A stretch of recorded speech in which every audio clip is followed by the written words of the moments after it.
अच्छा एक बात बताओ, ये ग्लूकोज था, ग्लूकोज से पायरुविक एसिड बनेगा तो कितने कार्बन का? 3 कार्बन। तो इस प्रोसेस को क्या बोलेंगे? ग्लाइकोलाइसिस। अच्छा एक बात बताओ कि ग्लूकोज से पायरुविक एसिड बनाएंगे 3 कार्बन का, तो ध्यान से सुनते रहना। ग्लूकोज सबसे पहले ब्रेक होगा ग्लूकोज 6 फॉस्फेट में। अच्छा एक बात बताओ, ये कार्बन कितने टोटल? ये 6 कार्बन है। अब 6 कार्बन पर फॉस्फेट लग जाए तो ग्लूकोज 6 फॉस्फेट बन जाता है। बात क्लियर है? तो ग्लूकोज से ग्लूकोज 6 फॉस्फेट बना और यहां पर एक एटीपी लगा, हमने एक फॉस्फेट लगाया, एटीपी लगा दिया, यहां पर एंजाइम कौन सा काम करेगा? हेक्सोकाइनेज। बात क्लियर है? अब ग्लूकोज 6 फॉस्फेट का आइसोमर होता है फ्रक्टोज 6 फॉस्फेट, मतलब कि फंक्शनल ग्रुप अलग है, कार्बन सेम है, तो ये हमारा होता है आइसोमरेज। क्लियर है? अब फ्रक्टोज 6 फॉस्फेट से कन्वर्ट होगा fructose 1,6 bis phosphate.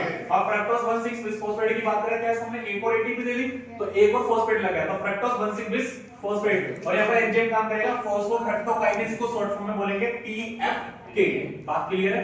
Yes. Next बात करें, फ्रक्टोज 1,6 बिस फॉस्फेट कन्वर्ट होगा एल्डोएज में और एक 6 कार्बन का होता है, फिर ये दो पार्ट्स में कन्वर्ट होगा, एक और डीएचएपी जिसको बोलते हैं di hydroxy acetone phosphate 3 carbon का, एक होगा 3PGAL। 3PGAL मतलब होता है ट्राई फॉस्फोग्लिसरॉल्डिहाइड, जो कितने कार्बन का होगा? 1 कार्बन का।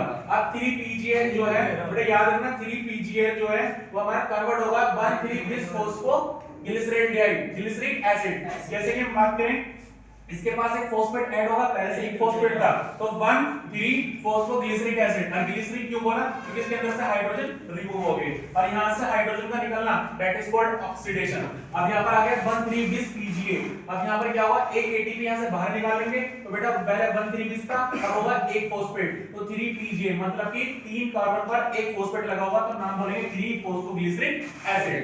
अब 3PGA को कन्वर्ट करेंगे 2PGA, पहले 3 नंबर पे कार्बन था, अब ये 2 पे आ जाएगा तो 2PGA हो जाएगा, तो फॉस्फोग्लिसराइड बन जाएगा। अब यहां से वाटर रिमूव करेंगे तो कन्वर्ट हो जाएगा PEP, फॉस्फोइनोल पाइरुवेट। किसमें कन्वर्ट होगा? फॉस्फोइनोल पाइरुवेट के अंदर एक और एटीपी बाहर निकालेंगे, कन्वर्ट हो जाएगा पाइरुविक एसिड। अच्छी बात है। कितने कार्बन है टोटल बेटा? 3 कार्बन। तो आप मुझे बताओ यहां पर कितने कार्बन थे? 6। 3 कार्बन और होने चाहिए, तो क्या होता है यहां से 2-2 मॉलिक्यूल निकलते हैं। जैसे कि हम बात करें, ये जो होता है ना DHAP और PGL, DHAPGL, ये दोनों एक दूसरे के आइसोमरेज होते नहीं भी, मतलब कि ये दोनों एक दूसरे के आइसोमरेज होते हैं, तो ये इसमें कन्वर्ट हो जाता है। जब इसमें कन्वर्ट हो जाएगा तो इसके भी 2 मॉलिक्यूल और इसके भी 2-2 मॉलिक्यूल निकालेंगे, इसके भी 2 और 2 इनऑर्गेनिक फॉस्फेट लेंगे, और ये भी कितने निकलेंगे यहां से? 2, और यहां पर ये भी कितने निकलेंगे? 2 ADP और 2 ADP, और ये भी हमारे कितने मॉलिक्यूल निकलेंगे? तो ये भी कितने निकलेंगे? 2 PGA, और यहां पर 2 PEP और 2 पाइरुविक एसिड, और 2 ADP यहां से निकालेंगे, 2 ADP यहां से निकालेंगे। ये सब पे 2-2 मॉलिक्यूल चलते रहेंगे क्योंकि एक दूसरे का आइसोमरेज है। अच्छा जरा ध्यान से सुनो, इसका फार्मूला की बात करेंगे, इसका फार्मूला होता है C3H4O3। C3H4O3 कितने मॉलिक्यूल निकालने इसके? 2। और ग्लूकोज के अंदर कितना होता है? C6H12O6 होता है। अच्छा अगर बात करो इसका डबल करो, कार्बन क्या इसके डबल हो जाएंगे? अच्छा ऑक्सीजन गैस के डबल हो जाएंगे क्योंकि 2-2 मॉलिक्यूल निकल रहे हैं, क्या हाइड्रोजन डबल हो पाएंगे? नहीं। तो मुझे बताओ तेरी लाइन आपको एनसीईआरटी की समझ में आ जाती है? ये देखो एनसीईआरटी की लाइन क्या कहती है, यहां देखो, यहां हमने पढ़ा था कि